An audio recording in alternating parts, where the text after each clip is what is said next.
Students, I am Rambau Panchal. You are welcome to Namanko Digi Lessons. Today, we are going to discuss about development of resources. Okay, let's start.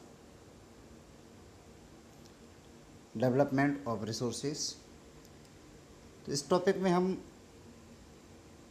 हमारी country में जो भी resources पाए जाते हैं और जिस प्रकार हम उनका यूज करते जा रहे हैं, है ना, तो यूज करने के लिए और यूज करने के बाद जो प्रॉब्लम्स क्रिएट हो रही हैं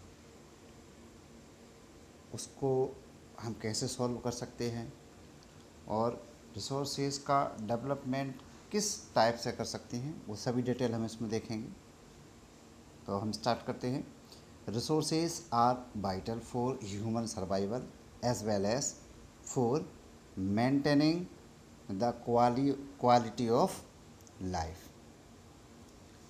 तो ह्यूमन लाइफ में रिसोर्सेज बहुत ज़्यादा यूज़फुल हैं, उनका बहुत ज़्यादा इम्पोर्टेंस है और ये हमारी लाइफ को मेंटेनेंस करते हैं, है ना। मतलब हमारी लाइफ को मेंटेनेंस करने के लिए रिसोर्सेज बहुत ही ज़्यादा इम्पोर्टेंट हैं।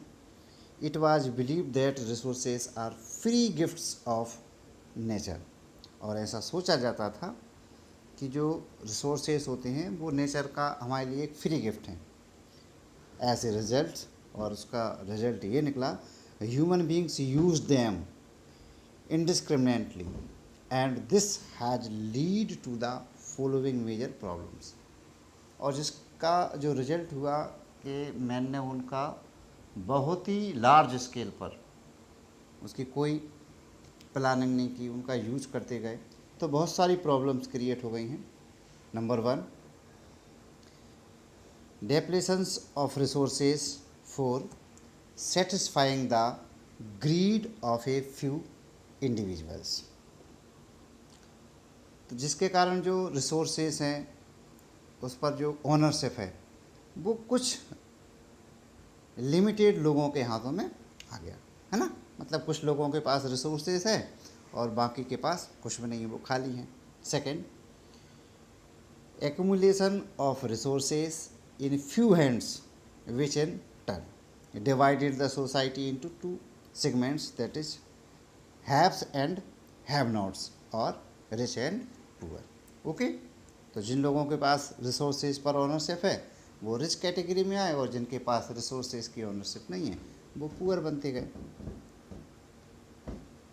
और नेक्स्ट इसका जो मेजर प्रॉब्लम्स है वो है indiscriminate exploiting of resources has lead to global ecological crisis such as global warming, ozone layer depletion, environmental population and land degradation. तो एक और तो इसका यूज डिस्क्रिमिनेटली हुआ, सोसाइटी हमारी 2 पार्ट में डिवाइड हो गई और इन्वायरमेंट पर भी इसके बैड इफ़ेक्ट पड़े, जिसको हम ग्लोबल वार्मिंग, ओजोन लेयर डिप्लेशंस, कई प्रकार के आपके पॉल्यूशंस, ये बहुत सारी प्रॉब्लम्स इन्वायरमेंट पर भी क्रिएट होने लगी। ठीक है। An equitable distributions of resources has become essential for a sustained quality of life and global peace. तो अब इस कंडीशन में हमें क्या करना है कि ह्यूमन लाइफ को पूरे वर्ल्ड में शांति बनी रहे और हमारी जो लाइफ स्टाइल है वो भी अच्छी बनी रहे। इसके लिए इनका जो यूज करने की प्रोसेस बनाएगी वो भाई सस्टेन्ड क्वालिटी ऑफ लाइफ, मतलब जीवन को, लाइफ स्टाइल को हम मेंटेन बना के रखें और पूरे वर्ल्ड में शांति रहे। If the present trend of resources depletion by a few individuals and countries continues, the futures of our planets in a danger, है ना। तो इन रिसोर्सेज का हमको क्या करना है कि कुछ कंट्रीज़ जो है या कुछ व्यक्ति के पास जिनके पास इनकी ओनरशिप है वो इनका जिस प्रकार से जो यूज कर रहे हैं और इसी यदि वे में वो यूज करते रहे तो एक टाइम ऐसा आएगा फ्यूचर में कि हमारे अर्थ पर बहुत सारे इन्वायरमेंटल प्रॉब्लम्स क्रिएट हो जाएंगी और हमारे जो ह्यूमन बींग्स है वो भी डेंजर जोन में चला जाएगा। ओके, देयरफॉर इसलिए हमें क्या करना चाहिए, resources planning is essential for sustainable existence of all forms of life. इसलिए हमको ह्यूमन लाइफ को बचाने के लिए जो रिसोर्सेज हैं उनका यूज़ करने के लिए एक प्लानिंग बनाना चाहिए।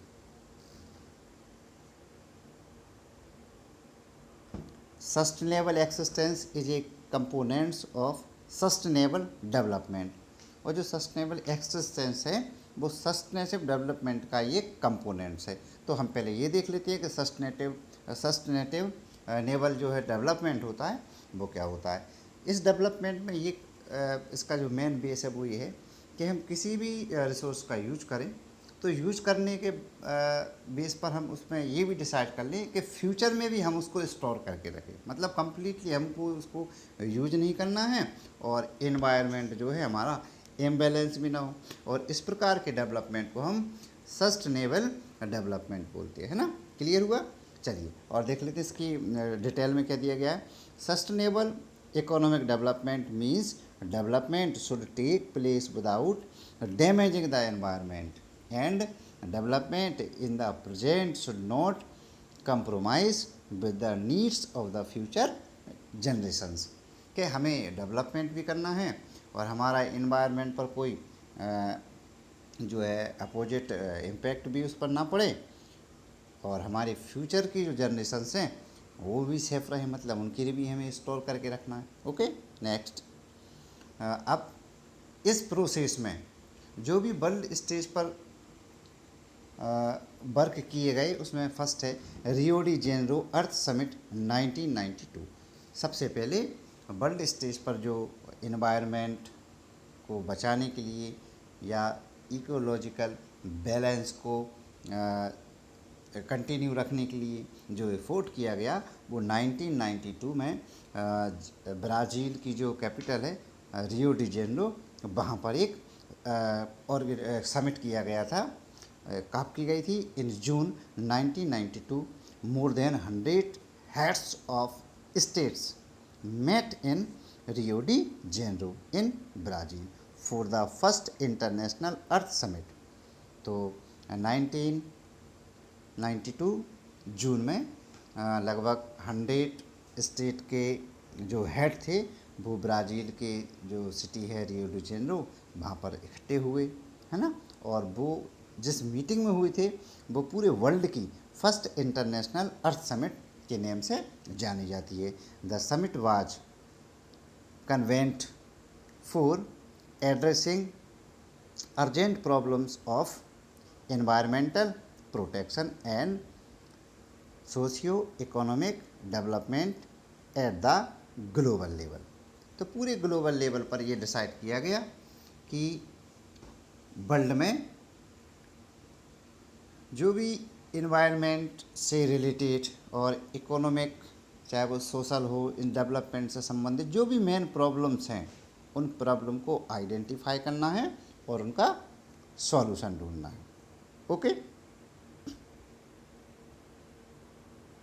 The assembled leaders signed the declaration on global climate change and biological diversity. तो उन जो लीडर्स थे, जो 100 स्टेट के जो लीडर्स थे, उन लोगों ने ऐसे जो प्रोपागेंडा था, जो उनका जो इशू था जिस पर उन्होंने ऐसे अपने एम डिसाइड कर लिए थे, उस पर साइन किए गए। The Rio convention endorsed the global forest principles and adopted agenda 21 for achieving sustainable development in the 21st century। तो 21st सेंचुरी में जो ग्लोबल स्टेज पर सस्टेनेबल डेवलपमेंट अचीव करने के लिए उन्होंने जो प्रिंसिपल बनाए उनको अलाउ करना, है ना। तो इसमें 21st जो उन्होंने अचीवमेंट से रिलेटेड एक प्रोग्राम बनाया था वो हम प्रोग्राम देख लेते हैं, जिसको अलग से एक नेम से दिया गया एजेंडा 21। तो एजेंडा 21 में ये था कि इन्वायरमेंट को बैलेंस करने के लिए जो भी उनके वर्क रहेंगे उन वर्गों को उनको किस तरीके से अलाउ करना है। ओके, तो ये देख लेते हैं। It is the declaration signed by the world leaders in 1992। ये भी वहीं पर हुआ था रियो डी जेनेरो में की मीटिंग में, agenda 21 at the United Nations conference on environment and development UNCED, okay, which took place at Rio de Janeiro, Brazil. It aims at achieving global sustainable development. It is on agenda to combat environmental damage, poverty, disease through global cooperation on common interest, mutual needs and shared responsibilities. One major objects at the Agenda 21 is that every local government should draw its own local Agenda 21। तो मैंने इसका purpose यही था कि हर state में, हर country में जो वहाँ की लोकल गवर्नमेंट है वो अपने एरिया का डेवलपमेंट करने के लिए ऐसे 21 एजेंडा को फिक्स करेगी और उनको बेस मानकर अपनी कंट्री का तो डेवलपमेंट करेगी, पावर्टी को इंक्रीज़ करेगी, ह्यूमन लाइफ को इजी वे में ले जाएंगी, मतलब एनवायरनमेंट का डेवलपमेंट करेंगे, लेकिन एनवायरनमेंट का किसी भी तरीके से इम्बैलेंस नहीं होना चाहिए। ओके, तो हमारा ये टॉपिक आज कंप्लीट हुआ। I hope you have understood clearly. We meet you in next class. Thanks for watching.